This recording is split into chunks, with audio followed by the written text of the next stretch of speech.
Did you know that some of the most common things older men do every day may be silently damaging their prostate? Experts who work with men in their late 50s to early 80s for decades say there's one painful truth. Most of the time, it's not genetics or fate that ruins prostate health. It's habit. It's small daily decisions that feel harmless until one day the body says otherwise.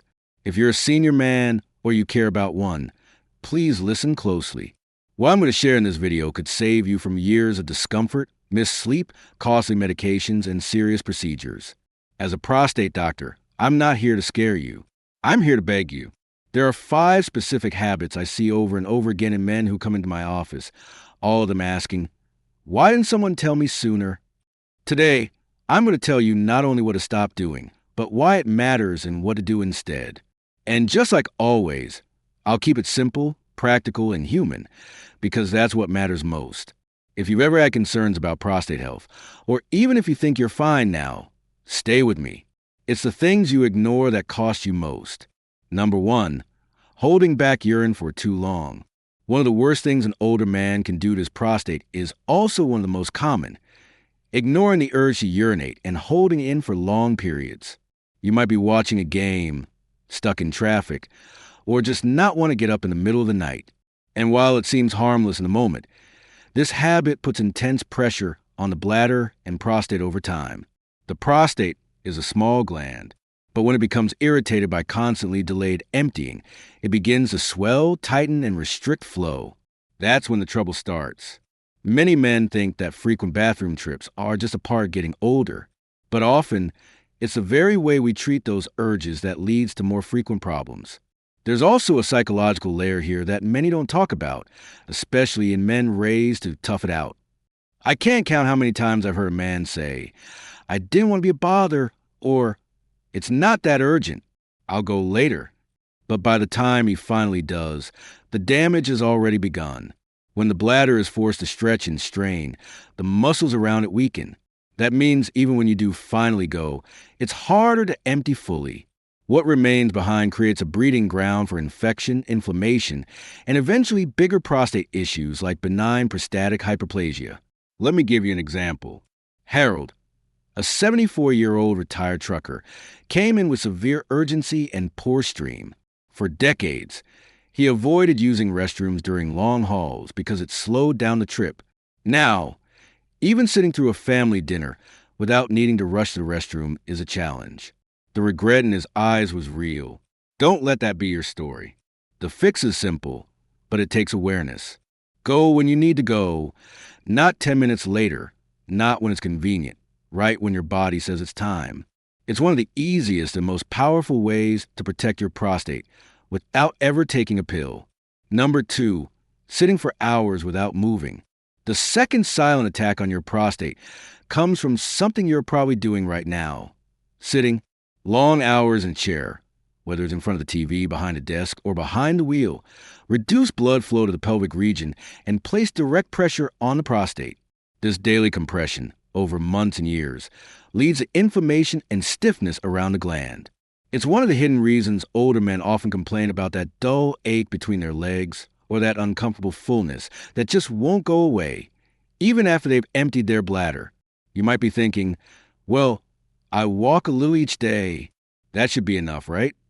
But it's not just about the total movement. It's about the long blocks of time you spend completely still. When you sit for over 30 minutes without standing, circulation slows, and the tissues around your prostate don't get the oxygen they need. The inflammation builds slowly, almost unnoticed, until it's too late, and you're waking up 5 times a night or dealing with painful urination. There's also a deeper issue here, one that has to do with lifestyle and identity. Many men in their 60s and 70s were raised to work hard, provide, and stay busy. But when retirement hits, the shift to a slower pace can lead to extended periods of inactivity, without them even realizing it. The body needs a reason to keep blood flowing, muscles moving, and organs supported, and your prostate is no exception. If your daily routine has you parked for hours, it's time for a change, not just for your back or your weight, but for your gland health, too. Let me tell you about Dennis, a 68-year-old former accountant. After retirement, he found comfort and routine.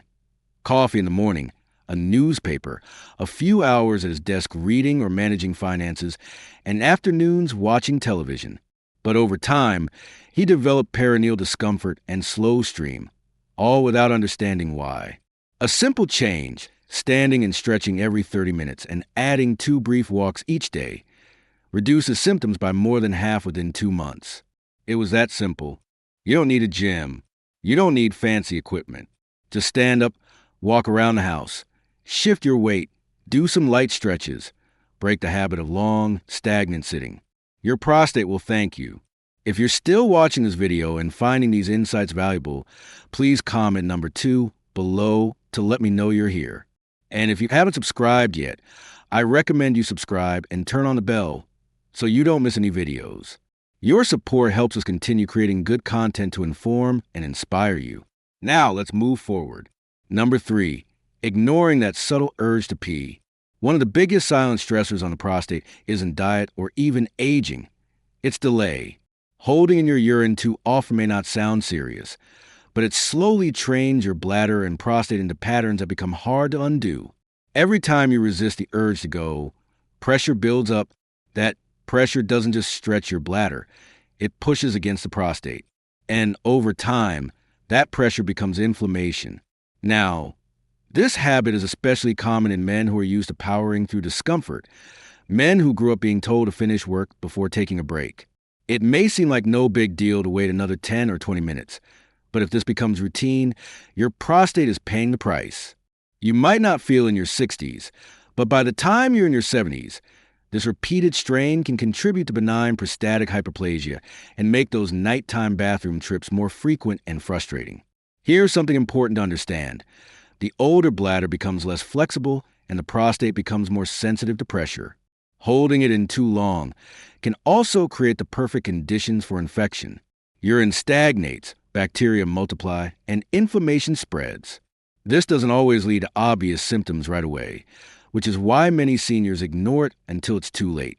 You don't need to have burning or pain for damage to be happening underneath. Let me tell you about Walter, a 73-year-old former bus driver. He got so used to holding it in during long routes that even in retirement, he barely paid attention to his body's cues. One day, he landed in the emergency room with a severe urinary tract infection and had to use a catheter for weeks. The doctors told him the habit of delaying urination played a major role.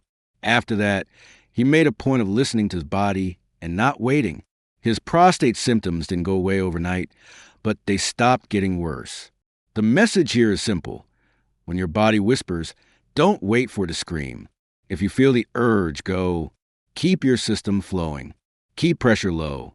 Treat your bladder and prostate like the vital, sensitive organs they are. Small changes now prevent big regrets later. Number 4, eating too much red meat too often. There's a long-standing belief that a good steak equals strength.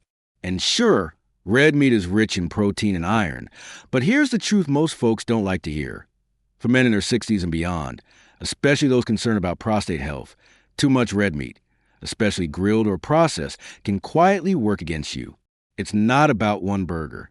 It's about a pattern, a habit that builds week after week, month after month. Here's what happens inside.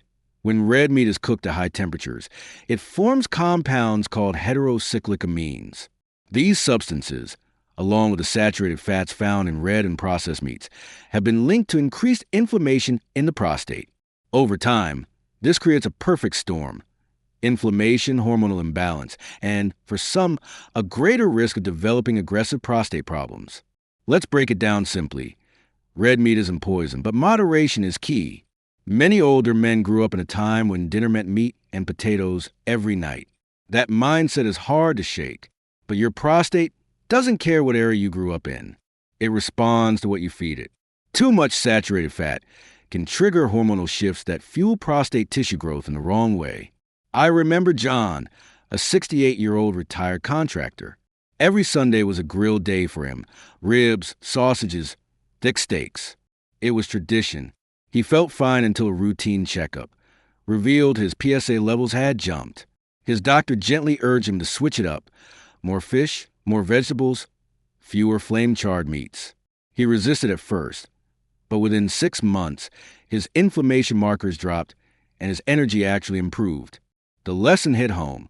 The foods we love don't have to hurt us, but they do need balance. If this sounds like you, here's something simple to try.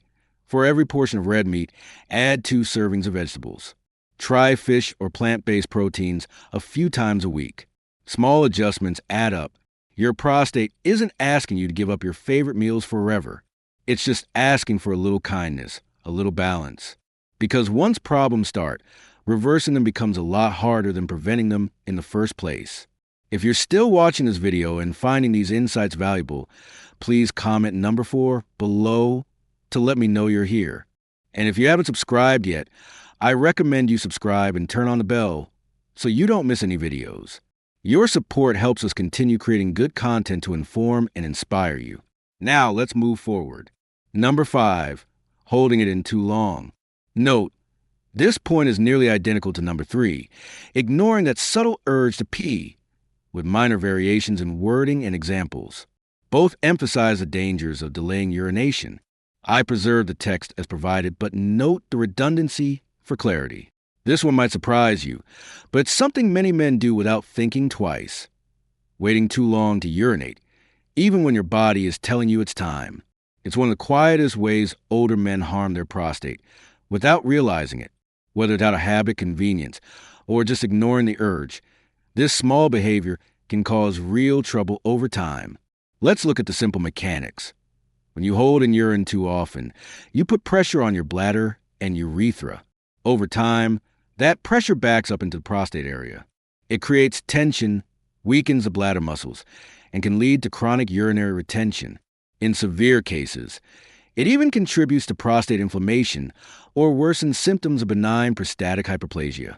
Here's what many men over 65 don't realize. The muscles involved in urination aren't as strong as they used to be. Ignoring the urge to pee makes them weaker. And when you finally do go, the bladder doesn't always empty completely. That leftover urine becomes a breeding ground for bacteria, leading to infections or uncomfortable sensations that never quite go away.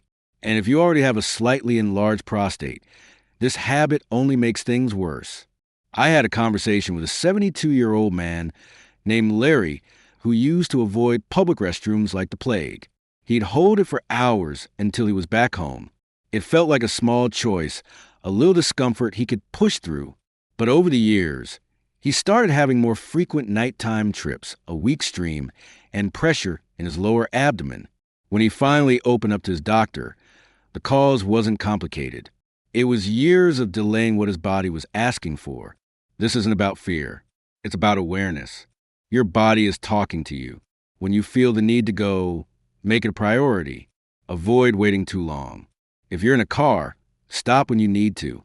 If you're out shopping, find the restroom. It's not a weakness. It's a smart habit that protects one of the most sensitive areas of your body as you age. Little choices like this, ones you make every day, can either protect your prostate or quietly wear it down. So, be kind to your system. Listen when it speaks. Respond when it asks.